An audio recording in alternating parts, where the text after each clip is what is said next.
벌써 APL고 비즈니스가 시작이 된 지 2주차가 시작이 되었습니다. 너무나 많은 분들이 APL고에 관심을 가져주시고 멋지게 비즈니스를 시작을 해 주셨습니다. 그것 때문에 저희들이 준비한 물건들이, 제품들이 초도에 일주일 만에 완판이 되어 버렸습니다. 그래서 굉장히 많은 물량이었었는데 일시 품절이 된 상태라서 지금 몰도바에서 준비해서 곧 다시 우리 사장님들께 제공해 드릴 수 있을 것 같습니다. 아마 다음 주 중에 제공을 해 드릴 수 있을 것 같은데요. 다음 주 화요일 아니면 수요일 정도에 공급을 해 드릴 수 있을 것 같습니다. 아무튼 불편을 끼쳐 드려서 너무나 죄송하고요. 그렇지만 비즈니스가 너무나 잘 되기 때문에 우리 사장님들의 여러 같은 열정 때문에 이런 현상이 벌어진 거니까 많은 분들에게 오히려 자랑의 기회로 만들어 주셨으면 좋겠습니다. 자, 오늘은 유효한 영양소 이야기, 그 두 번째 이야기, 소화 건강 관리에 대해서 설명을 해드리는 두 번째 시간을 갖도록 하겠습니다. 오늘 또 다른 주제가 먹는 것마다 약이 되는 방법이라는 어떤 서브 타이틀로 진행을 하게 되겠습니다. 오늘 멋진 강의를 해주실 우리 종성주 강사님을 큰 박수로 맞이해 주시기 바랍니다.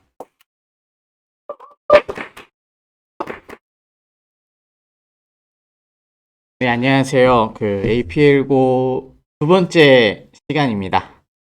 네, 오늘은 먹는 것마다, 지난주 말씀드린 것처럼 먹는 것마다 약이 되게 하는 방법. 어떻게 해야 저희들이 먹는 것마다 약이 되는가? 그 부분에 대해서 이야기를 나누려고 합니다. 네. 제가 부산에 출장이 좀 자주 있습니다. 그래서 부산에를 갔다가 머니까 비행기 타고 지하철을 많이 타거든요. 지하철을 탔는데 지하철에 안과 전문 한의원 포스터가 한 장이 걸려 있는 거예요. 안과 전문 한의원. 눈을 고쳐주는 한의원이죠. 그래서 와, 이거 한의원이 눈을 고친다고 하면서 그 포스터를 자세히 봤더니 포스터가 이렇게 돼 있더라고요.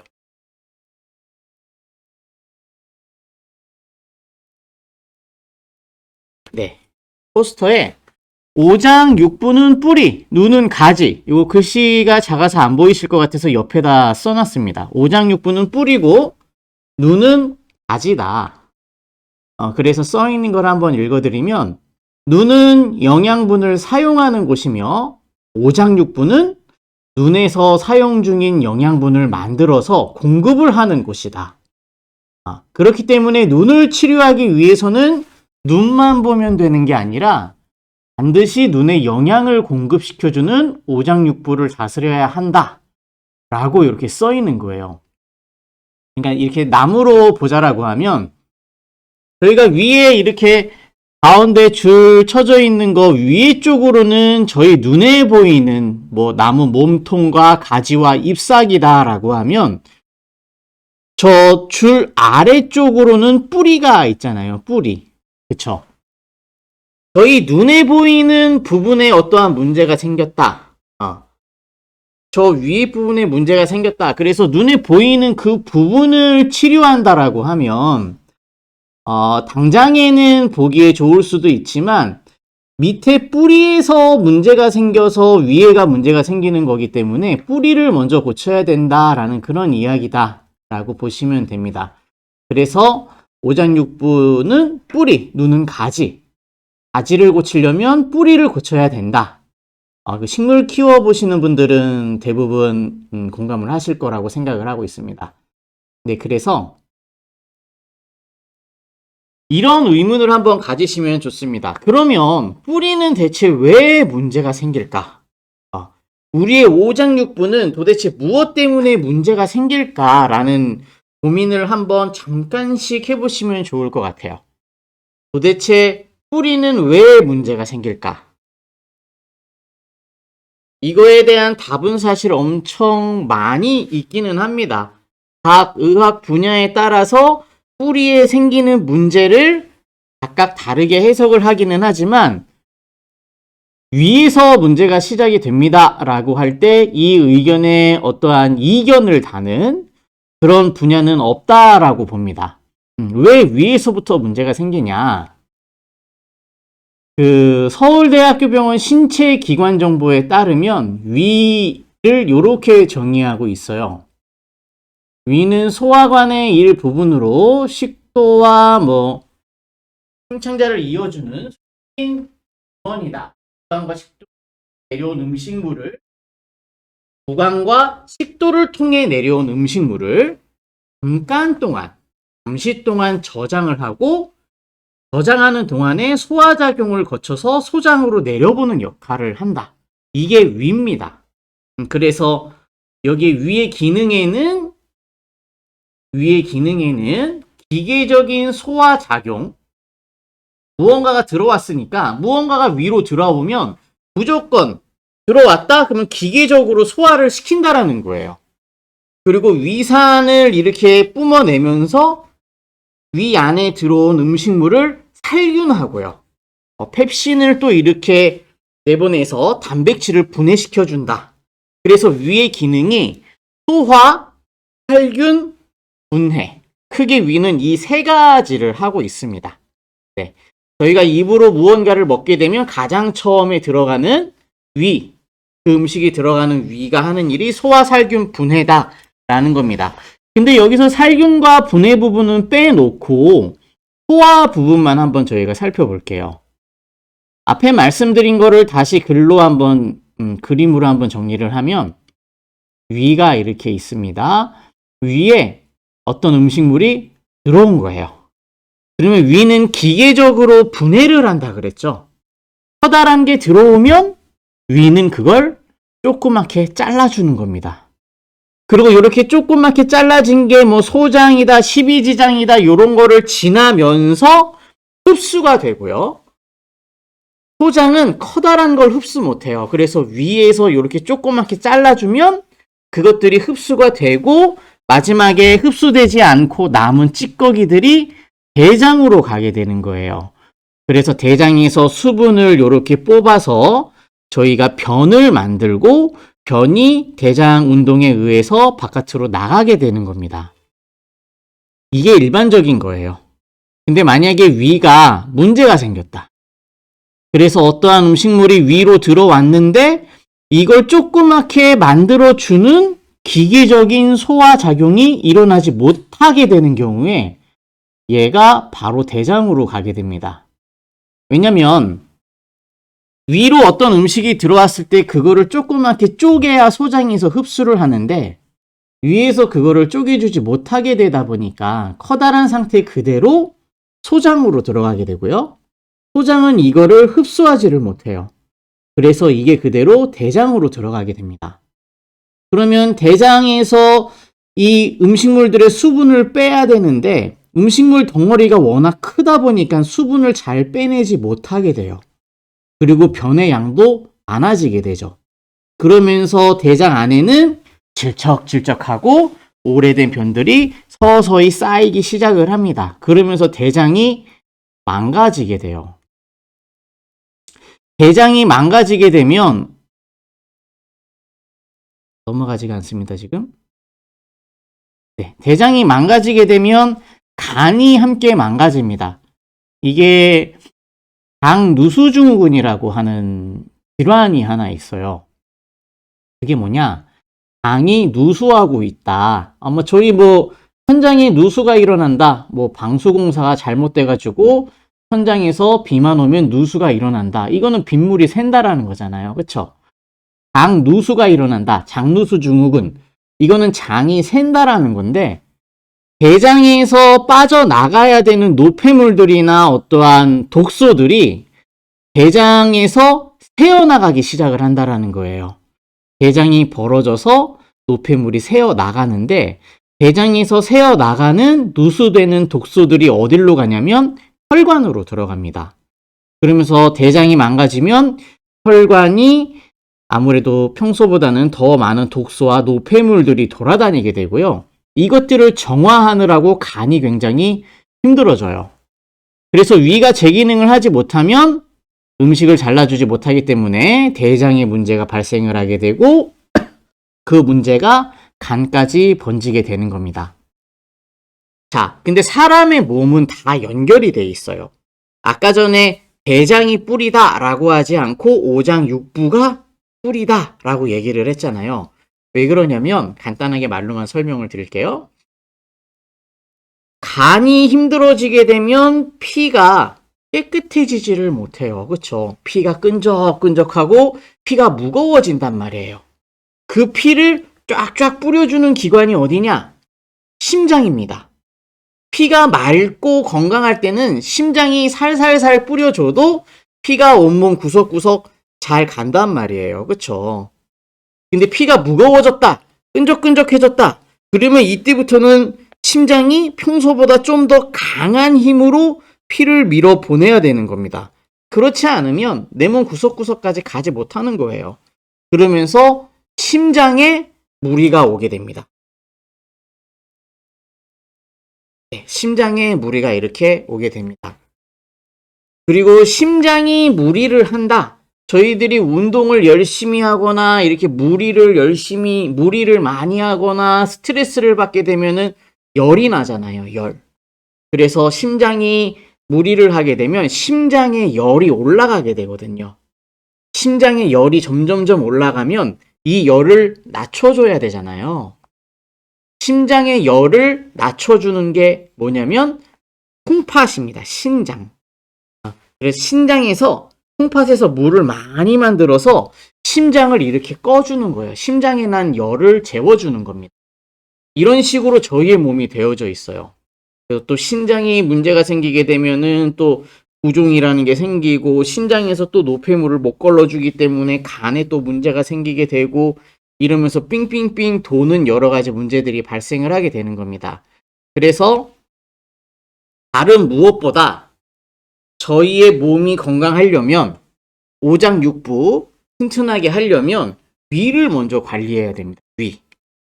위를 먼저 관리해서 위가 음식을 작은 영양소로 바꿔줄 수 있도록 만들어주는 게 사실은 굉장히 중요합니다.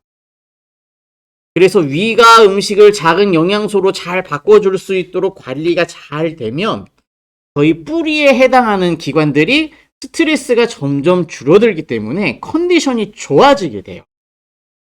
이러면 먹는 것마다 약이 되는 겁니다. 자, 내가 밥을 먹었어요. 만약에 뭘 먹어볼까요? 저희가 이제 뭐 이렇게 장어를 한번 먹어볼까요? 장어?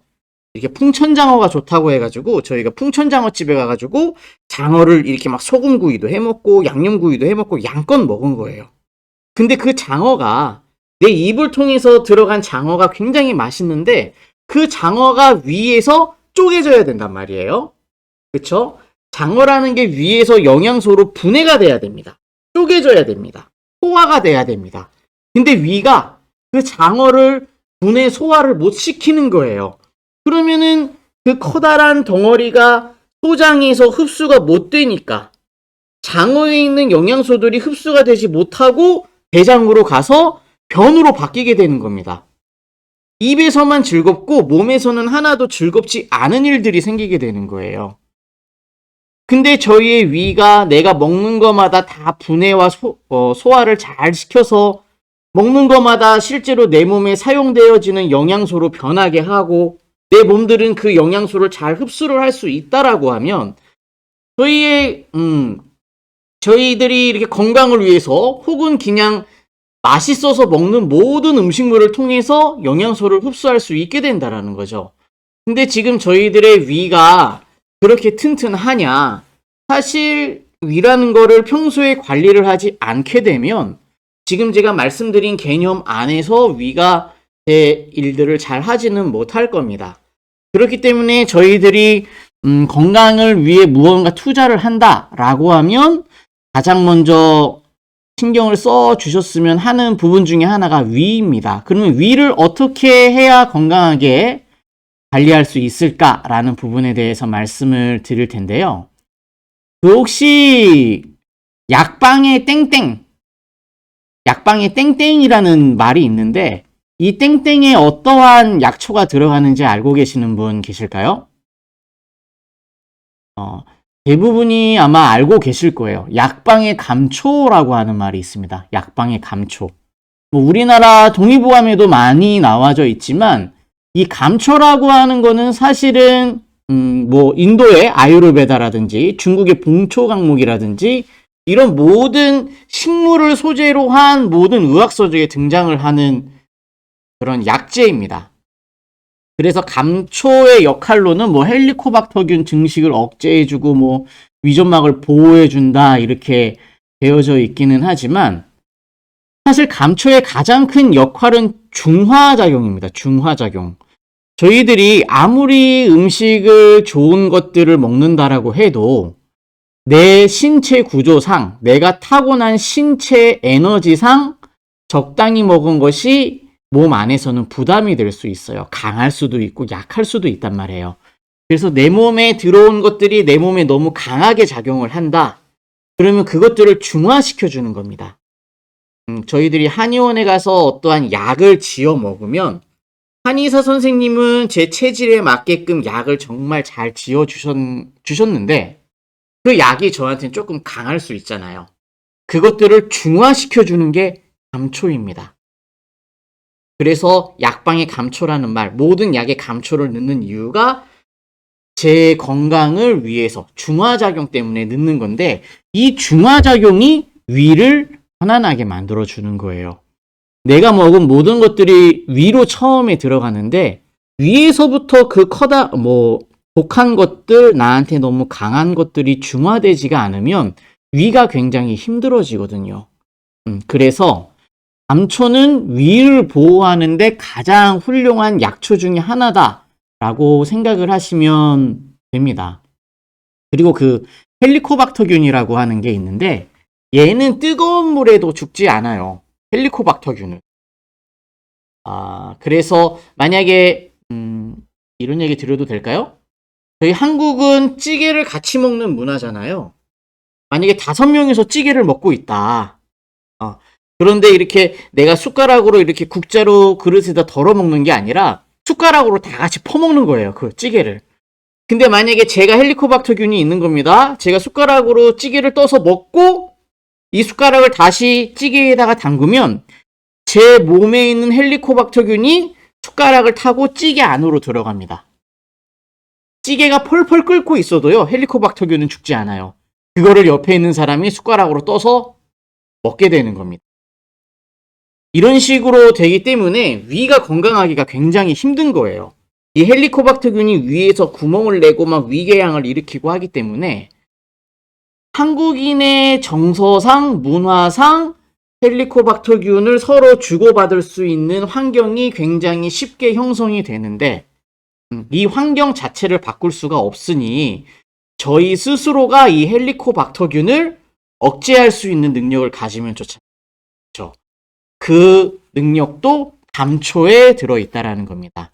그래서 위 건강을 생각한다라고 하면 가장 처음에 생각하셨으면 좋겠는 게 사실은 감초입니다. 그리고 그 다음에 추천드리고 싶은 건 뭐냐면 자연이 만들어준 천연 위 보호제. 이게 이렇게 막 끈적끈적한 그게 있어요. 그게 뭐냐면 알로에예요. 알로에. 알로에 여기에 보시면 동아일보에서 나온 기사입니다. 뭐 피부에 좋은 알로에가 감기도 예방한다. 뭐 세계 최초 임상시험 발표 뭐 이런 식으로 되어져 있는데 여기 그냥 글을 읽어보시면 염증 유도 물질을 뭐 투여했는데 위궤양이 생기는데 그것들을 이렇게 많이 막아준다. 그리고 장벽을 구성하는 단백질과 점액 분비를 촉진해서 장벽을 보호하는. 그래서 자연에서 나오는 물질 중에서 위를 개선까지는 아니지만 위를 가장 잘 보호해주는 물질이 알로에예요. 그래서 주변에 보시면 그런 분들 많지 않나요? 나는 건강이 좋지 않았고 막 먹어도 힘도 없고 그랬는데 알로에를 먹었더니 건강도 좋아지는 것 같고 입맛도 돌고 이렇게 먹는 것도 맛있고 좋아. 내가 뭔가 건강해진 것 같아. 알로에 정말 좋은 것 같아. 이게 알로에의 효능이 아니라요. 알로에가 위를 보호하고 위가 회복이 되게 되면서 나타나지는 반응들이라고 보시면 돼요. 내가 먹은 모든 게 나한테 약이 되는 그런 환경을 만들어준다라는 겁니다.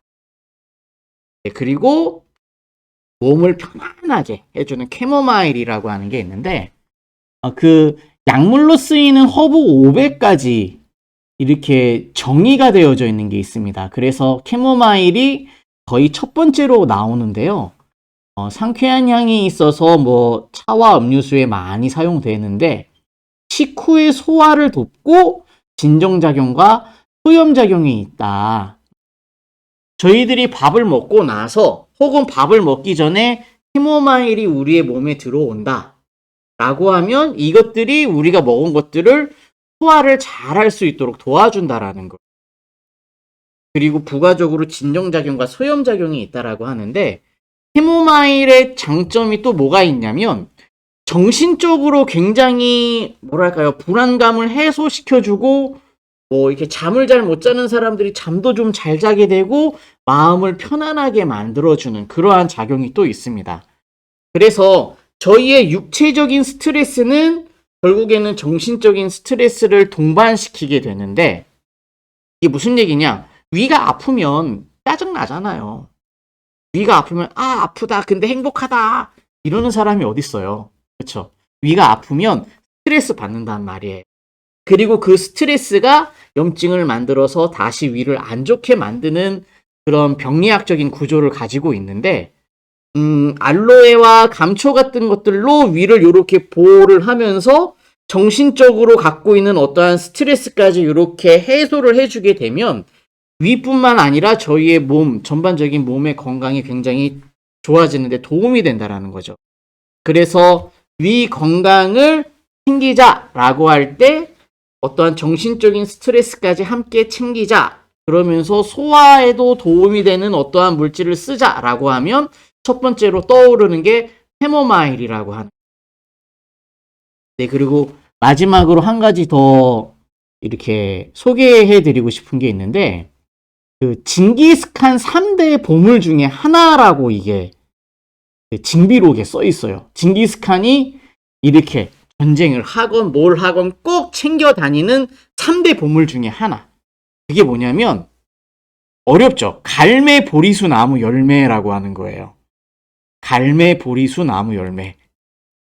이게 사극이라고 합니다. 사극. 그리고 비타민 나무라고도 해요. 그래서 이것을 징기스칸이 이렇게 꼭 가지고 다녔던 3대 보물 중에 하나다라고 하는데 이 갈매보리수 나무 열매에는요 비타민 A, B, C, E, F, K 등 엄청 많은 비타민이 들어있어요. 근데 뭐 여기 있는 비타민들이 다 사람의 건강에 도움이 되지만 뭐 위의 건강 그리고 뭐 스트레스 뭐 이런 것들을 잡아주는데 굉장히 도움이 되는 게 사실은 비타민 E입니다. 비타민 E. 근데 저희가 혹시 그런 얘기 들어보신 적 있으신가요? 과일을 먹으면 껍질이랑 씨도 다 먹어야 된다. 무김치를 담으면 뭐 이렇게 열무김치를 담으면 뭐 뿌리부터 잎사귀까지 다 먹어야 된다. 이런 얘기들이 사실은 많이 있습니다.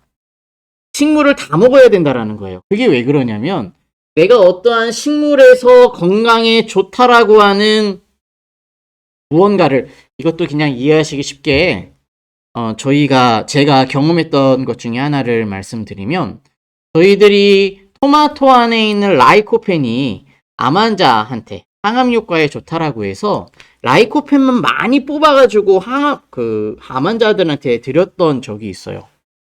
그랬더니 이게 처음에는 굉장히 좋은 거예요. 한 3개월 정도는. 근데 4개월 정도서부터 다시 암 환자들이 안 좋아지기 시작을 했습니다.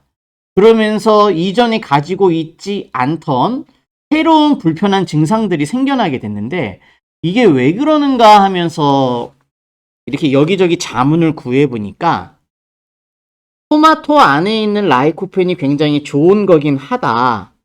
하지만 라이코펜이 혼자서 그런 좋은 일을 하는 게 아니라 토마토 안에 있는 다른 영양 성분들이 라이코펜의 단점을 보완하고 장점은 더 극대화시키면서 어떠한 항암 효과를 갖고 오는 거다라는 얘기를 하더라고요.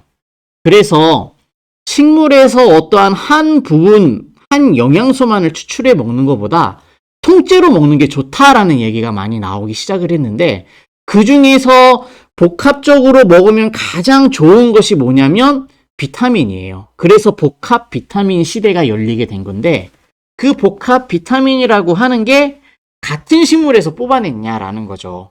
그렇지 않은 경우가 많아요. 여기서 비타민 C 갖고 오고, 어디서 비타민 E 갖고 오고, 어디서 비타민 B 갖고 오고, 이런 식으로 해서 복합 비타민을 만드는 경우가 많은데, 요 갈매보리수 나무 열매는 그 자체가 복합 비타민의 형태를 갖고 있다라는 거예요. 그것도 나라고 하는 나무 안에서 서로 유기적으로 가장 잘 조화를 이루고 있는 상태의 복합 비타민이다라고 생각을 하시면 돼요. 그래서 이것이 저희의 몸에 들어와서 강력한 항산화 작용, 산화되는 거를 막아주고 산화되는 거를 되돌려주는, 산화는 녹슬었다라고 표현을 하면 우리의 몸이 녹쓰는 걸 막아주고요, 녹이 슬어 있는 거를 되돌려준다라는 겁니다. 그래서 위에 슬어 있는 녹을 더 이상 녹슬지 않게 막아주면서 그 녹을 닦아준다. 그래서 위의 기능도 회복시키고 몸 전반적인 기능을 회복시키는 게 이 갈매보리수 나무 열매다라는 겁니다. 그래서 선생님들이 위를 위해서 내가 무언가를 하고 싶다, 무언가 먹어서 위에 도움을 주고 싶다라고 하면 기억하셨으면 좋겠는 게 감초, 알로에, 캐모마일, 그리고 타극이라고 불리는, 비타민 나무라고 불리는 갈매보리수 나무 열매, 요 네 가지는 꼭 기억을 해주시면 좋을 것 같습니다. 그리고 다음으로 지난주에도 말씀드렸던 것처럼 그 위에 도움이 되는 운동이 있습니다. 그 운동을 잠깐 보여드리겠습니다. 3분 정도 되는 동영상인데 잠깐 보시면 도움이 되실 겁니다.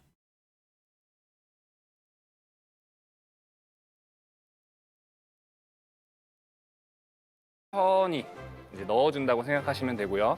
이제 호흡을 내쉴 때는 다시 갈비뼈를 이렇게 닫아주면서 자, 호흡을 천천히 내쉬어주시면 됩니다. 자, 먼저 수건을 어깨 넓이 정도.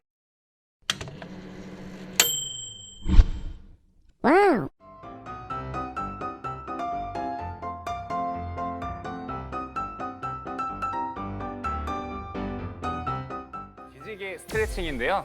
자, 이 스트레칭은 호흡 방법이 되게 중요하거든요. 자, 먼저 이 동작을 하실 때 호흡을 마셨다 내쉬었다를 계속 반복을 하실 거예요. 그래서 호흡을 마실 때는 이 갈비뼈가 열리면서 흉곽의 공간을 만들어 놓고 그 속에 호흡을 천천히 이제 넣어준다고 생각하시면 되고요. 이제 호흡을 내쉴 때는 다시 갈비뼈를 이렇게 닫아주면서 자, 호흡을 천천히 내쉬어주시면 됩니다. 자, 먼저 수건을 어깨 넓이 정도로 잡으실 건데 이제 그대로 위로 쭉 늘려주신 상태에서 이때 호흡을 천천히 마시면서 아까 말씀드렸듯이 갈비뼈가 열리는 느낌으로 해주시면 됩니다. 자, 5초에서 7초 정도 이제 호흡을 천천히 마시면서 가볼게요. 오른쪽부터 자, 천천히 하나, 흉곽이 열리는 느낌 받으시고요. 다시 천천히 내쉬면서 원위치 호흡 내쉬면서 자, 이번에 반대쪽 다시 흉곽을 쭉 열어주고요. 자, 지금 내려가져 있는 쪽 왼쪽 손을 조금 더 당기시면 내 가동 범위보다 조금 더 늘려주실 수가 있어요. 그죠? 자, 다시 흉곽 닫아주면서 천천히 내쉬어주시고 다시 오른쪽 손으로 조금 더 당겨주면서 이 수건을 사용하는 이유는 우리가 맨손으로 할 때보다 조금 더 가동 범위를 늘려서 운동 강도를 조금 더 올릴 수가 있어요. 자, 늘려주시고요. 자, 지금 오른쪽 늘어나는 쪽 이쪽에 옆구리 쪽 근육이 쫙 늘어나면서 호흡을 마시니까 이 갈비뼈 자체가 열리면서 그 속에 공기가 차고 그냥 올라올 때는 다시 닫아주고, 그러니까 횡격막 자체를 늘렸다가 모았다가를 반복을 해주면서 호흡근을 좀 단련시켜주는 운동이에요. 양쪽으로 넘어갈 때 양쪽 12개 있는 갈비뼈가 다 늘어나는 거예요. 맞아요. 맞습니다. 그 느낌을 받으. 네. 기지개 스트레칭이라고 나오죠. 기지개 스트레칭. 굉장히 이게 수건을 사용해서 하게 되면 가용 범위라는 게 늘어나기 때문에 운동의 범위가 늘어나기 때문에 효과가 더 좋아지는 겁니다. 그래서 수건을 사용하라고 하는 건데 효과가 조금 떨어지더라도 저희들이 아침에 일어나시면 운동 따로 시간 챙겨가지고 하시려면은 뭐랄까요? 저도 잘 못해요. 운동 시간을 따로 만든다? 간단한 거여도 사실 하기가 쉽지 않거든요. 그래서 지난주에도 이렇게 앉았다 일어났다 하시는 거 굉장히 혈행이나 혈액순환에 굉장히 도움이 많이 된다라고 말씀을 드렸는데 그 10개도 따로 시간 내서 하려면은 번거롭기 때문에 양치할 때 하라고 말씀드렸잖아요. 그렇죠? 양치할 때는 앉았다 일어났다 하는 습관을 하나 들이시면 좋고 아침에 일어나시면 기지개를 쫙 한번 펴고 좌우로 몸을 한 번씩 털어주세요. 그것만으로도 사실은 횡격막 자체가 이렇게 수축 이완을 반복하게 되고 위에 도움이 많이 됩니다. 별거 아닌 것 같지만 아침에 일어나셨을 때 기지개를 쫙 펴고 쭉 펴기만 하는 게 아니라 좌우로 한번 털어주는 겁니다. 네, 그렇게 해서 평소에 위 건강을 챙기실 수 있으면 좋겠습니다. 네, 그래서 저희들이 먹는 것마다 약이 되게 하는 방법 오늘 영양소 이야기 2번째 시간을 가졌는데요. 말씀드린 것처럼 위 건강을 챙겨라. 이게 첫 번째입니다. 그리고 위 건강을 챙기면서 위가 아프다, 위가 불편하다, 이거는 통증이라는 걸 동반하고 정신적인 스트레스를 갖고 오기 때문에 육체적인 스트레스, 위 건강뿐만이 아니라 정신적인 스트레스까지 함께 챙기는 게 좋다. 그래서 캐모마일이라는 걸 활용해서 심신까지 같이 안정을 시켜라. 그리고 마지막으로 저희들이 습관 들였으면 좋겠는 운동. 아침에 일어나면 기지개를 펴라. 좌우로 한번 털어주라. 라는 겁니다. 네, 이렇게 해서 오늘 먹는 것마다 약이 되는 방법 이번 시간은 마치도록 하겠고요. 다음 주 화요일에 3번째 시간에는 온몸 구석구석 저희들이 효율적으로 관리를 하는 방법이 또 있습니다. 네, 영양소를 통해서 온몸 구석구석 효율적으로 관리를 하는 방법, 그 방법에 대해서 이야기를 나누도록 할 테니까 다음 시간에도 많은 관심 가져주시고 참여를 해주시면 좋겠습니다. 네, 이번 주 지난 한 주보다 더 즐겁고 행복한 일, 또 사업적으로도 많은 성과가 있는 한 주가 되시길 바라면서 인사드리도록 하겠습니다. 감사합니다.